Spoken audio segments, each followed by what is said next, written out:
nautical people. And disembark. Yes, absolutely. They were nautical people from Saint-Malo and places like that. So embark, dans ma char, on my, and a char supposedly is a shortening of an old word for a buckboard, buck wagon. Yeah, my wagon. Right. So it was hop on, embark on my wagon. So in France they would say, monter dans ma voiture.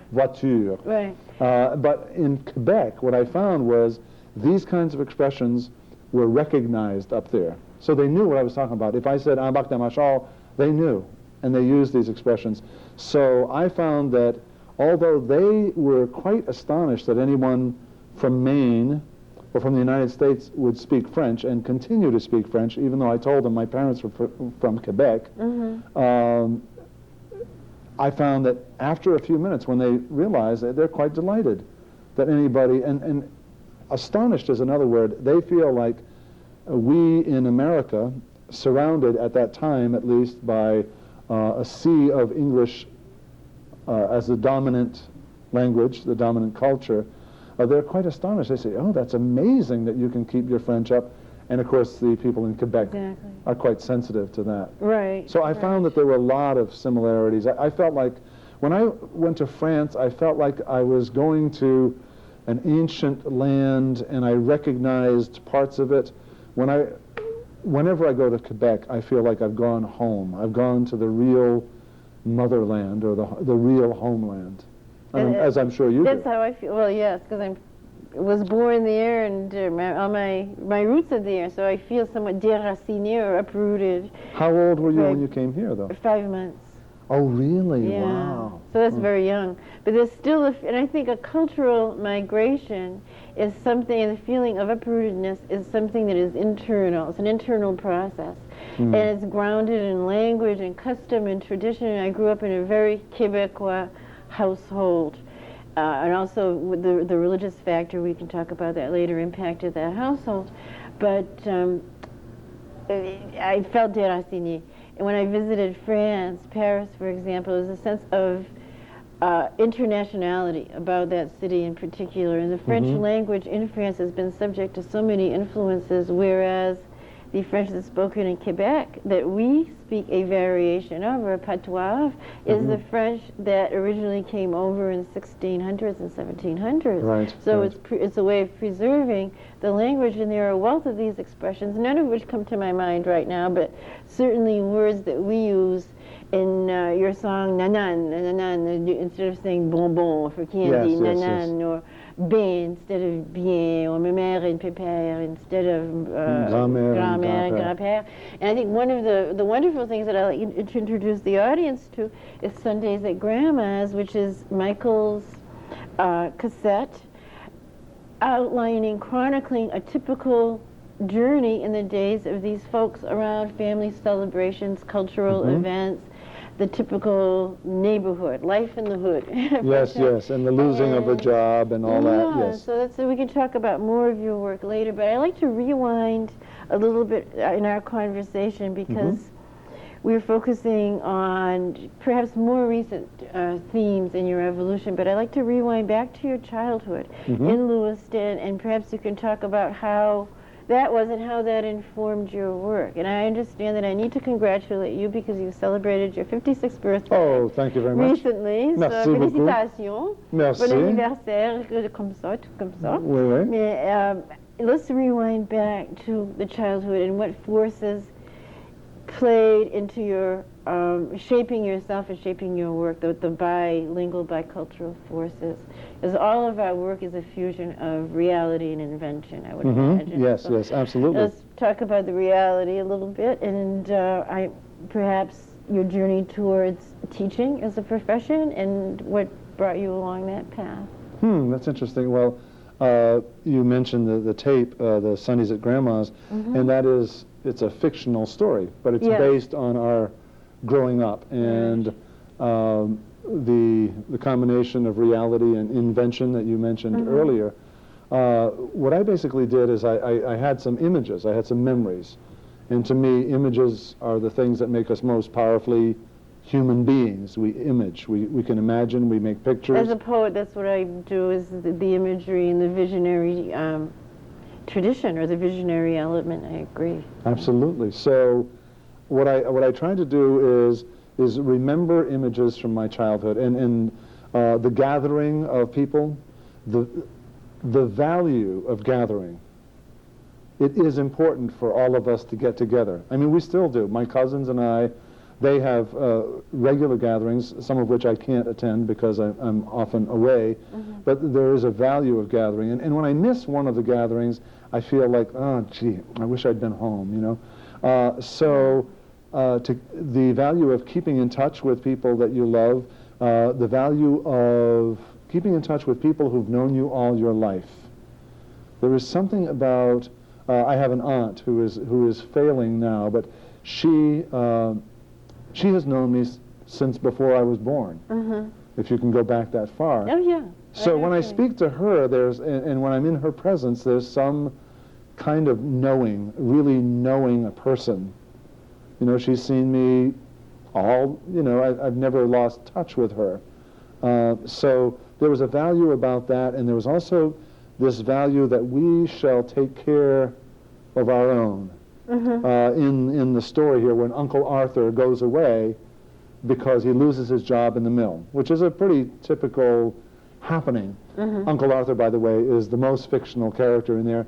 He is a composite character. He's very representative, yeah. He's Yes. definitely a composite of so many folks who've had to pass through the immigration process, and their need to move on and relocate. And adapt. And adapt to changes. And unfortunately, here in our region, we've seen the mills close and the fishing industry wane and go through changes that made further migration necessary. Yep. So Uncle Arthur has a change in his situation, and everybody else has to take up the slack, because he was the guy who had the pickup truck, and he'd help people move, and he made sure that Grandma and Grandpa, so he had his role. But when he goes away, somebody else, it is assumed that somebody else will take on that role. They don't say, oh, Arthur's gone, nobody's going to bring Mimea shopping anymore. Someone has to. Someone has to. Exactly. Yes. So I think these are somewhat unspoken values. And so I guess what I try to do is create stories that reflect those unspoken values. When you speak of storytelling as amplifying your values and the culture's values, I think that's crucial. It is essential to honor that in this point in time. We are so disconnected as a society, whether we look at ourselves as an American society or a global culture, very disconnected from each other. So the idea of gathering and of having the relative that says, yes, I know you before you were born, as you said, that you have an identity that is unchanging, regardless of the myth-making process that you go to change your own life, or the myths that you create and call stories. There's still that thread that's real that you can say, well, this is true. This is who I am, Michael Perrin or Michel Perrin. I think this is particularly important, well, of course, for Franco-American culture, because that's what we're focusing on, but for other immigrant groups as well who have felt cut off at the roots, so to speak, cut off at the base, to create an identity, a core that we can tap into and touch and say, yes, this is me, or I'm part of this culture. It's crucial at this point in time, in the post-millennium, with everything else that we're going through. Absolutely, yeah.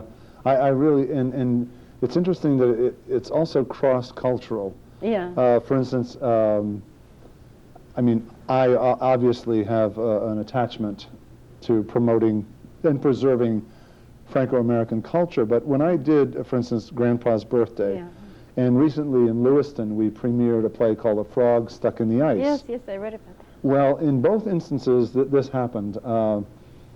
When I did this Grandpa's Birthday, where I essentially replayed my grandfather's life and got to play him, a person who was kind of a king in my estimation. I just loved him. He was just a big person in my life. People would come up to me afterwards, after the program, and they'd say, you know, I'm from, you know, I'm the Jewish tradition, I'm from this tradition or whatever, but I know that guy. I know what he went through. I know what that's about. When we did Frog Stuck in the Ice, we had a question and answer session after the program. And one woman said, you know, I don't know anything about Franco-American culture. I know very little about it.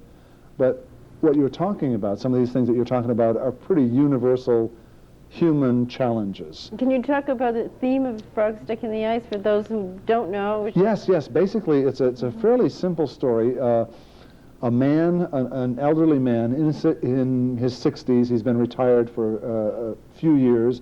His wife has died in the past year. They're about to celebrate the anniversary of her death. So, and his name is Jean-Paul Boisvert. Boisvert, Greenwood. Greenwood, yeah, sure. Jean-Paul Boisvert, and his wife has died a year before. His oldest daughter arrives at his house the evening of the anniversary of her death, of the mother's death. The daughter is recently, since her mother's death, very interested in the old songs, the old French songs, and the old stories and all.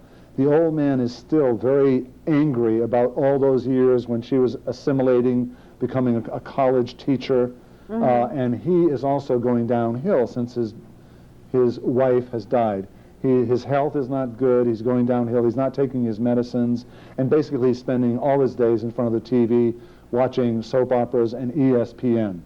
His daughter is determined to get him to sing the old songs and tell the old stories for her benefit, but also to kind of light a fire under him so that he'll be the, albeit somewhat cantankerous, but at least a live person that she's known all her life. So there's a conflict, and the other character is the Anglo son-in-law, as kind of a foil. The assimilating.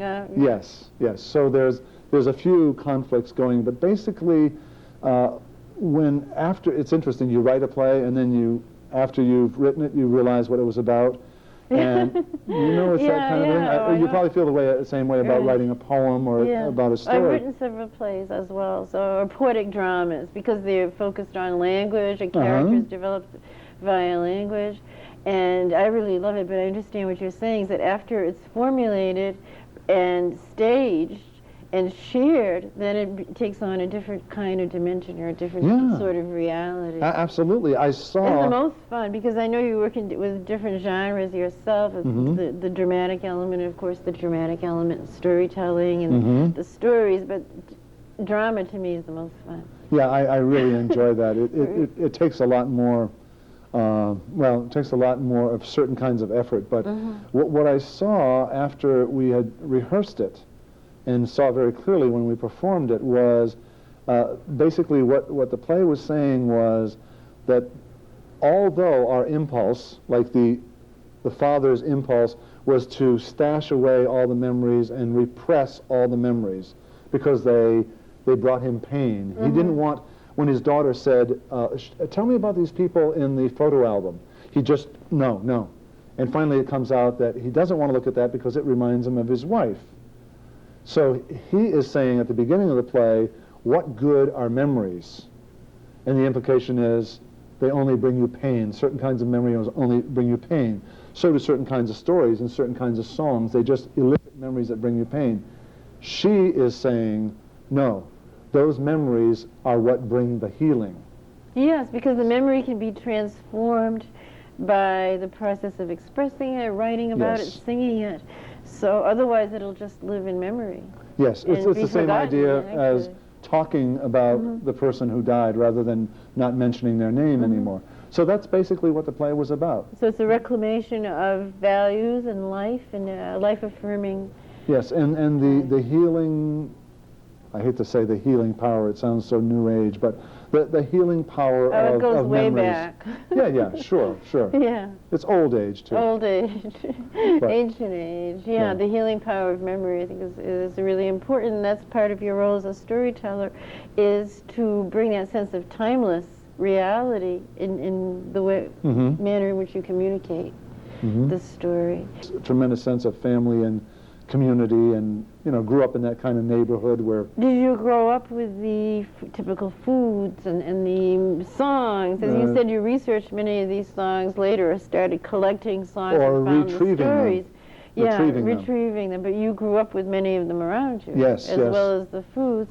Yeah. Could you share a song with us, incorporating some of those words for those folks who may not know? I know in southeastern Mass we're largely Portuguese culture, so someone may be able to say a particular Portuguese word like chouriço, yes, calverte, but for le soupe à l'oignon, le soupe au pois, les tourtières, or all of those foods that we share in celebration at les réveillons. Réveillon, that's which right. means you're going to be up all night.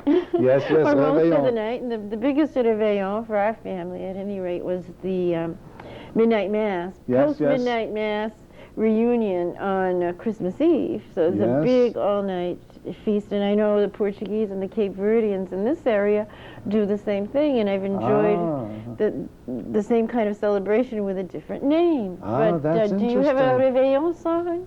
Actually, yes. There's one that they used to sing almost every time there was a celebration, and there were people in the family who liked who was, as they would say, un petit coup.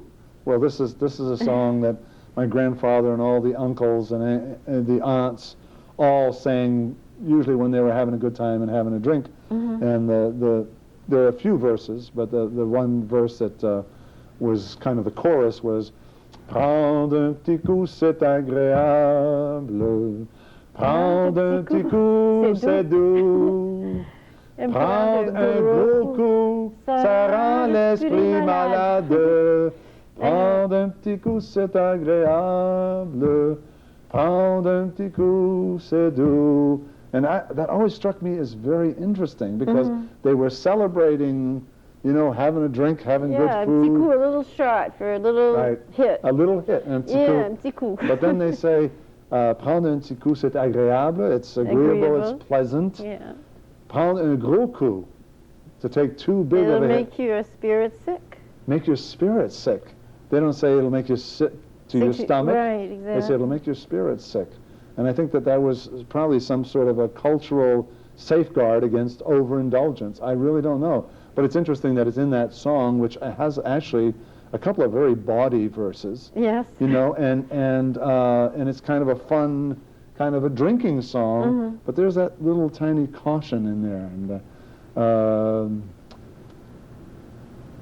allons au bois, ma mignonnette. Oh, that's a sweet one. Allons au bois tous deux. Allons au bois tous deux, nous cueillerons les cerises des noisettes. Les cerises des noisettes. Allons au bois, ma mignonnette. Basically, let's go for a walk. Let's pick some cherries and some flowers, Well, the themes, for me, the French Canadian, the Québécois, and the Franco-Americans are people of la parole, of the word. Yes. And perhaps that's why I chose to name the show Word That's Heard, because the word is something that informs and revitalizes our spirit. It doesn't have to be print matter. It's spoken word, and sharing all of that is so important. And for people who are not literate, they may be illiterate or non-readers or what have you, it was crucial for us to communicate via song and music. And so many of the themes, I think, in terms of natural world or drinking songs, they're drinking songs about the natural world, les fraises et les framboises, du bon vin, j'en ai bu, hein? Yes. We drank the wine made of strawberries and raspberries. They're all down-home, earthy themes, but are there other themes that you've encountered or used in your own recreation of the stories? That's interesting. At the moment, I'm trying to think of... Family life for sure, hein? Certainement. Well, the whole thing about working and the value of work well done. I don't see that as a particularly Franco-American thing, but it's always struck me that there was an inherent value. If you're going to do it right. Do it right. Don't do shoddy work. There was always when they spoke about people. And it just reminded me of something else. Débrouillard, or débrouillard. Débrouiller. Débrouiller. That's Québécois. That's a strong value. Yeah. Yeah. Débrouiller. So that's another one. So, but that whole notion of, they would speak of somebody and say, if he was a carpenter, he'd say, ah, lui, il est bon, lui. Il est bon. He's good. And Il est that bon. usually meant he was excellent. Yeah. Il est bon. Elle est bonne. Elle. Ah oui, elle est très bonne. She's really good at what she does. So these were character, values of character, a person with strength of character, and that's what I think they were going for, the ancestors. Right, and the whole débrouiller, which means basically to unfog yourself or to sort of to clear the mist. the